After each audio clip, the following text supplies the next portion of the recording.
I walked into that meeting room on a Thursday afternoon in October thinking it was a performance review.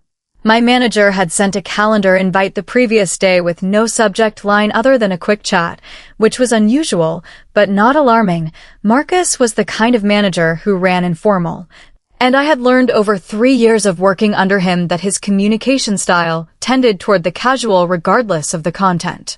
I wore what I wore every Thursday. I brought my notebook.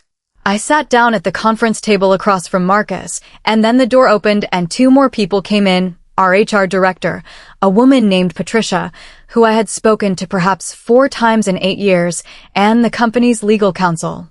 A man named Gerald whose presence in any room was a signal that whatever was happening had already been decided. I looked at the 3 of them and I understood, in the half-second before anyone spoke, that I had walked into something I had not been warned about. Let me take you back to the beginning, because what happened in that room was not the beginning of this story, even though it felt like the end of everything. The beginning was months earlier, in the ordinary accumulation of moments that I had not yet understood were being arranged into something designed to bury me. My name is Nadia Reeves, and I had worked at Hargrove Financial for 8 years when they accused me of stealing. 8 years of early mornings and late evenings, of projects delivered on time and clients retained, and the kind of institutional knowledge that takes years to build and that a company loses the moment the person who holds it walks out the door. I had started as a junior analyst at 26, worked my way to senior account manager by 30, and had been managing a portfolio of high-value clients that represented approximately 12% of the firm's annual revenue. I say this not to catalog my own worth, though I understand that is what it sounds like, but because the accusation made against me was an accusation about money, and the context of how much money I had been responsible for carefully, successfully, without a single audit finding in 8 years, is relevant to understanding how deliberate the lie had to be to make sense to anyone. The accusation was this, that over the previous 14 months I had been redirecting small portions of client billing overages into a personal account. The documents spread across the conference table that Thursday afternoon showed 3 transfer records totaling a little over $47,000, each one bearing my employee ID and authorization code. Each one processed during hours when I was logged into the company system. Marcus presented them with the expression of a man who was performing reluctance while feeling none. Patricia read from a prepared statement. Gerald said nothing. I looked at the documents and I said something I had never said in a professional setting before, the words coming out before I had fully decided to say them. Those transactions are not mine. Patricia said the evidence suggested otherwise. Gerald said nothing. Marcus looked at the table. I said it again, more slowly, because I needed the words to be in the room. I did not make those transfers. I have never made those transfers. I do not know what these documents are or where they came from, but they are not mine. Nobody in that room responded to what I had said as though it were information that needed to be weighed. Patricia said the company had a zero-tolerance policy for financial misconduct and that my employment was terminated effective immediately. Marcus said he was sorry. Gerald said there was a severance package and that signing the accompanying documents was voluntary but recommended. I did not sign anything that afternoon. I picked up my notebook and I walked out of that conference room and I went to my desk and I put my personal items in the bag I had brought that morning with my lunch in it and I walked out of the building. I sat in my car in the parking garage for 23 minutes. Not crying, I want to be clear about that, because what I was doing was not crying. I was running through the previous 14 months in my mind with the particular precision of someone trying to locate a thing she knows must be there somewhere. Trying to find the moment or the conversation or the overlooked detail that would explain what had just happened to me. I could not find it. What I could find, and what I found within the first 10 minutes, was a name. 2 names, actually, sitting side by side in my memory with the clarity of things that have been waiting to be connected. Renata Holt. Craig Simmons.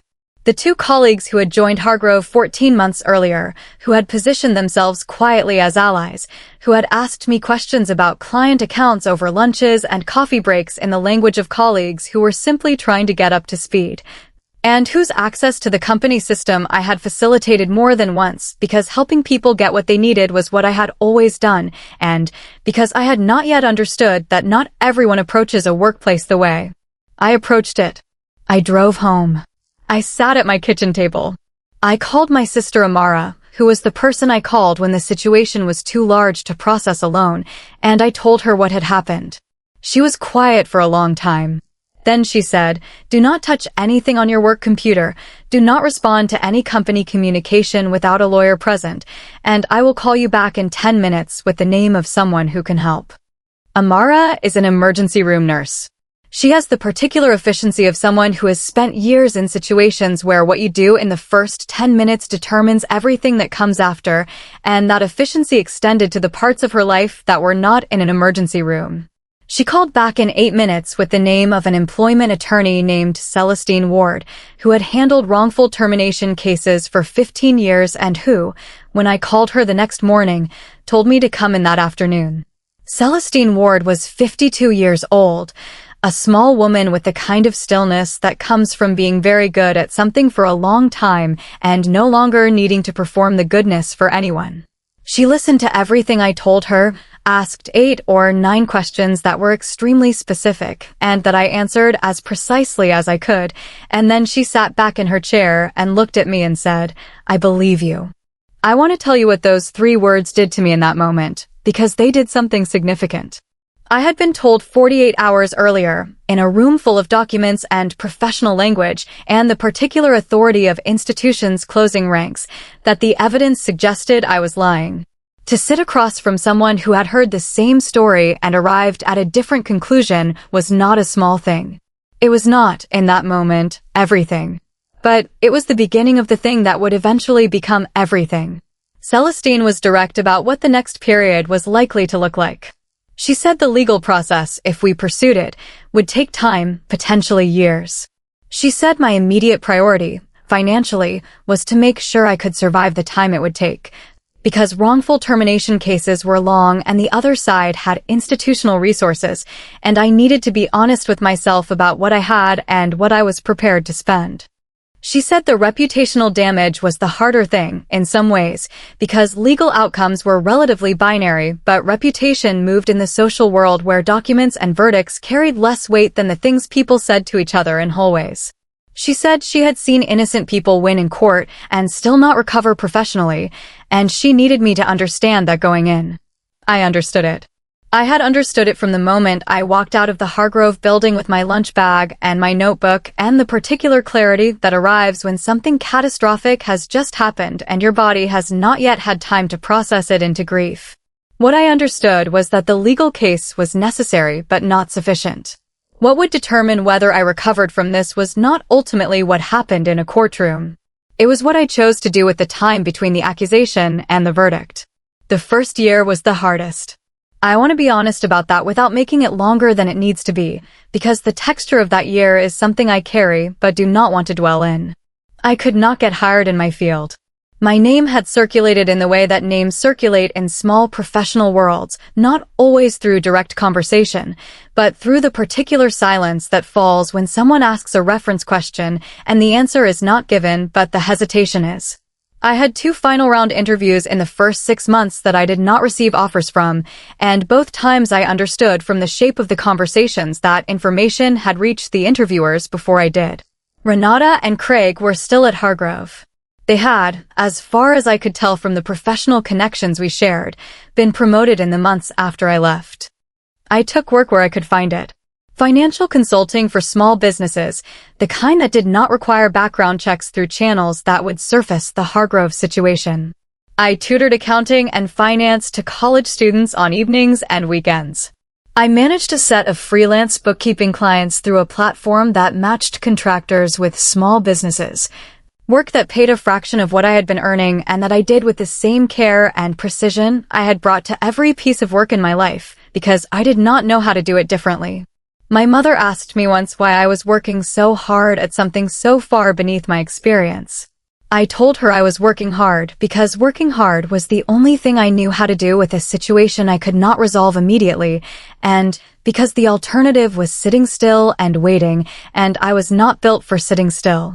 Celestine's investigation moved at the pace these things move, which is slow and methodical and without the dramatic momentum of anything I had seen in films about legal proceedings.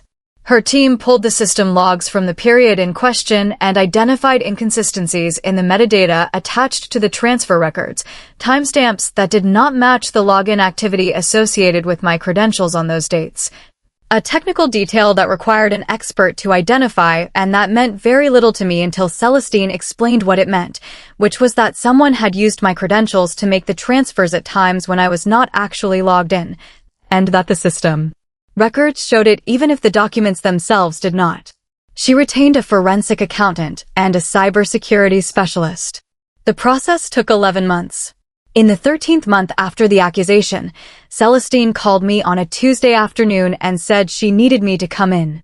I drove to her office with the particular anticipation of someone who has been waiting for something for so long that the waiting has become its own kind of normal, and the arrival of what was waited for feels almost strange. She sat across from me and she opened a folder and she explained what her team had found, which was that the access patterns associated with the fraudulent transfers were consistent with a second person using my credentials remotely. That the IP addresses logged at the time of the transfers were not addresses associated with my home network or any network I had ever logged in from, and that they were, however, associated with networks used regularly by Renata Holt.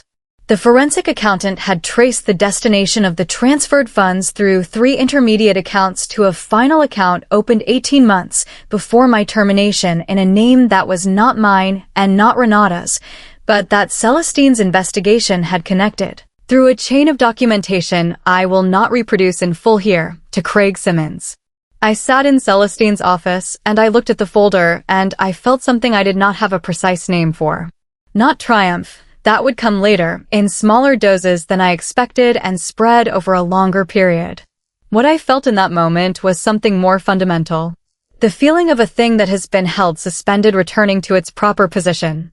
The feeling of the world reasserting its actual shape after a period in which someone else's version of it had been imposed. Celestine filed the wrongful termination suit the following week. She also referred the findings to the district attorney's financial crimes unit because what the evidence showed was not only that Hargrove had wrongfully terminated me, but that Renata and Craig had committed financial fraud and had used my identity to do it. 2 different legal processes, moving at 2 different speeds, with 2 different outcomes available at the end of them. The wrongful termination suit would take another year and a half to reach resolution. The criminal referral would move even more slowly. What Celestine had advised me at the beginning remained true. This was going to take time, and I needed to be able to survive the time it would take. What happened in that second year was something I had not expected and had not planned for, which was that I began to be good at the smaller work in a way that created something. The freelance bookkeeping clients I had taken on out of necessity started referring me to other clients. One of them, a woman named Gloria who ran a boutique event planning business, told me after 6 months that she had never had a bookkeeper who caught the kinds of things I caught or asked the kinds of questions I asked, and that she wanted to bring me in for more than bookkeeping. She wanted help thinking through the financial structure of an expansion she was planning. I helped her think through it. The expansion worked. She told 3 other small business owners about me. 2 of them became clients.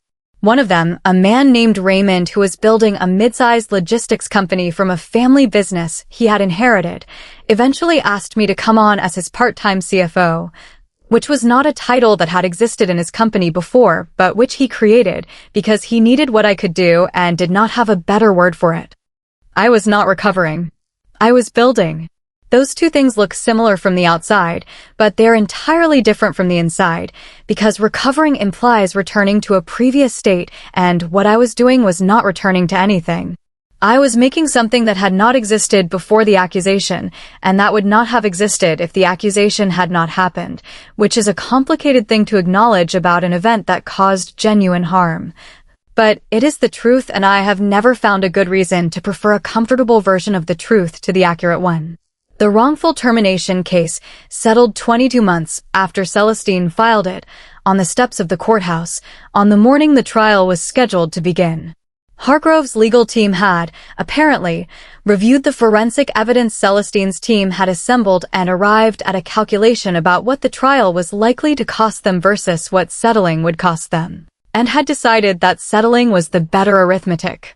The settlement included a financial award and, at my specific insistence, a written statement from the company acknowledging that the accusations made against me had been unsupported by evidence and that my termination had been wrongful. Celestine had told me I was unlikely to get the written statement. I told her it was the part one cared about most, and that the financial terms were negotiable in ways the statement was not. We got the statement. I published it. Not dramatically, not with a lengthy post attached to it. I simply made it available, on my professional profile and through Celestine with permission to share, so that the professional world in which my name had been quietly damaged could see the document that said in official language that what had been said about me was false. I received 43 messages in the following week from people in my professional network, some of whom I had not heard from since before the accusation, some of whom I had never met, but who had heard the story through the industry's particular grapevine. Several of them were apologetic. Several were congratulatory. Several simply said they were glad. I responded to all of them with the same word, thank you. Renata and Craig's story did not end with the settlement. The criminal case proceeded on its own timeline, as Celestine had predicted it would. I was not a party to the criminal proceedings in the sense of controlling them, but I was a cooperating witness. And I gave my testimony when it was requested and provided documentation when it was subpoenaed and did what was asked of me by the people whose job it was to handle the parts of this that were no longer mine to handle. What happened to them, in the end, was the result of their own choices and the legal system's response to those choices, and I am going to tell you what it was not because I am proud of it in any way that requires another person's destruction, but because you have sat with this story and you deserve to know how it finished. Renata pleaded guilty to 1 count of computer fraud and 1 count of identity theft. She received a sentence that included 18 months of supervised release and restitution. Craig, who had been the architect of the scheme and who had made the mistake of believing that complexity was the same as invisibility, was convicted on 4 counts including wire fraud and aggravated identity theft, and he received a sentence that will occupy the next several years of his life. Hargrove, following the settlement and the publicity that accompanied the criminal case, terminated both of them, which was, by that point, the least interesting thing that had happened. Their professional careers in financial services, which require a certain relationship with trust, were effectively over. I am 38 years old now. I run a financial advisory firm that I built from the freelance work I took on because I had no other choice.